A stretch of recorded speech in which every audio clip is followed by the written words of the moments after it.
teman-teman di seluruh Nusantara dan juga Dewan Juri yang saya hormati. Perkenalkan, nama saya Oriza, usia saya 12 tahun, dan saya adalah siswa kelas 8 di MTS Negeri Samarinda. Hari ini, saya merasa senang sekali karena saya dapat ikut berperan serta dalam memperingati 66 tahun Konferensi Asia Afrika dan Hari Anak Nasional 2021. Pada kesempatan ini, saya akan menyampaikan sebuah cerita yang berjudul 30 Tentara Hantu Garuda Kalahkan 3.000 Pemberontak Kongo. Cerita ini diambil dan diolah berdasarkan buku biografi yang berjudul Kemal Idris Bertarung Dalam Revolusi, terbitan Sinar Harapan. Bagaimana sih ceritanya? Sabar dulu teman-teman. Sebelum saya bercerita, saya akan menjelaskan dulu apa sih yang disebut dengan kontingen Garuda. Teman-teman, nah ini dia kontingen Garuda. Kontingen Garuda adalah pasukan tentara nasional Indonesia yang ditugaskan sebagai pasukan perdamaian di negara lain. Indonesia mulai turut mengirim pasukannya sebagai bagian dari pasukan penjaga perdamaian PBB sejak tahun 1957 dan masih aktif hingga saat ini. Wah, sudah lama sekali ya Indonesia berperan serta dalam menjaga perdamaian dunia. Dan tentunya pasti banyak sekali cerita dan pengalaman yang dialami oleh kontingen Garuda. Salah satunya adalah pengalaman yang dialami oleh kontingen Garuda 3. Begini ceritanya. Pada tahun 1962, di negara Kongo sedang terjadi pemberontakan. Keadaan di negara itu sedang bergolak. Saat itu, kelompok milisi di bawah pimpinan Moise Tsombe ingin lepas dari pemerintah Republik Demokratis Kongo. Rakyat sipil pun segera menjadi korban pertikaian antara milisi dan tentara pemerintah. Kontingen Garuda 3 dikirim ke Kongo untuk melaksanakan misi perdamaian di sana. Pasukan pun berangkat dipimpin oleh Brigadir Jenderal Kemal Idris dan Kolonel Infanteri Sobidin Mokhtar. Dengan gagah berani, kontingen Garuda melaksanakan tugas. Setiba di sana, kontingen Garuda kita dengan mudah diterima oleh masyarakat. Karena para anggota kontingen Garuda sangat luas dalam bergaul. Mereka membaur dengan masyarakat di sana. Teman-teman tahu tidak? Kalau di Kongo banyak sekali singkong.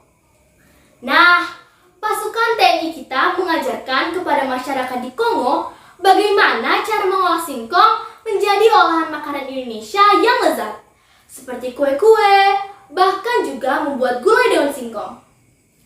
Tentu saja, masyarakat di sana senang, karena selama ini mereka hanya mengolah singkong menjadi tepung yang rasanya tidak enak. Baiklah, mari kita beralih dari cerita singkong. Ada yang jauh lebih menegangkan dari itu. Suatu hari, markas kontingen Garuda hanya dijaga oleh 300 tentara.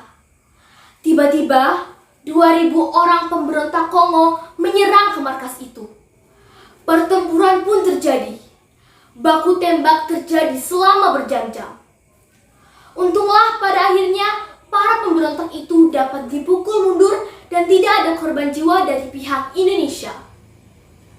Serangan balasan pun dirancang untuk menangkap para pemberontak. Kontingen Garuda melakukan penyerangan di malam hari. Mereka menggunakan kapal yang digelapkan di atas Danau Tanganyika tidak seberapa jauh dari Albertville. Di dalam pasukan itu ada 30 orang menyamar menjadi hantu. Menjadi hantu? Benar, menjadi hantu. Pemimpin kontingen Garuda 3 tahu bahwa para pemberontak itu sangat percaya takhayul. Mereka takut pada hantu spirite yang digambarkan berwarna putih dan melayang-layang di waktu malam. Maka 30 anggota kontingen Garuda itu berpakaian jubah putih dan bersiap untuk segera menyerang.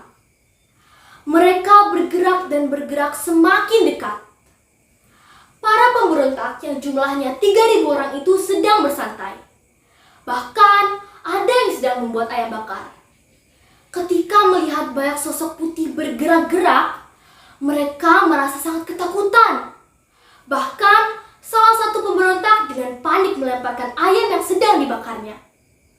Semangat mereka hilang sama sekali dan mereka pun segera menyerah.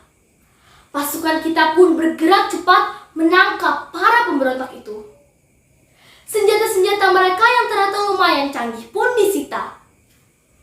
Teman-teman, walaupun terdengar tidak masuk akal, tapi ini bukan cerita fiktif loh. Ini benar-benar terjadi. Pasukan itu benar-benar ketakutan dan percaya dengan hantu putih. Dan pasukan kita dengan cerdik memanfaatkan hal itu untuk mengalahkan mereka. Sejak saat itu, anggota kontingen Garuda 3 dikenal oleh orang-orang Kongo dengan julukan Les Piolites dan dikenal sebagai pasukan yang berperang dengan cara yang tidak lazim. Nah, bagaimana teman-teman? Cerita yang sangat menginspirasi bukan? Keberanian, tanggung jawab, dan kecerdikan para anggota kontingen Garuda tentu bisa kita teladani sehingga bisa menjadikan kita sebagai generasi muda yang tangguh dan berkualitas. Selain itu, hal lain yang bisa kita ambil dari cerita yang saya bawakan adalah betapa pentingnya menjaga perdamaian dunia agar dunia menjadi lebih baik dan lebih indah. Demikian cerita dari saya untuk kali ini. Terima kasih sudah mendengarkan dan sampai jumpa di lain kesempatan. Wassalamualaikum warahmatullahi wabarakatuh.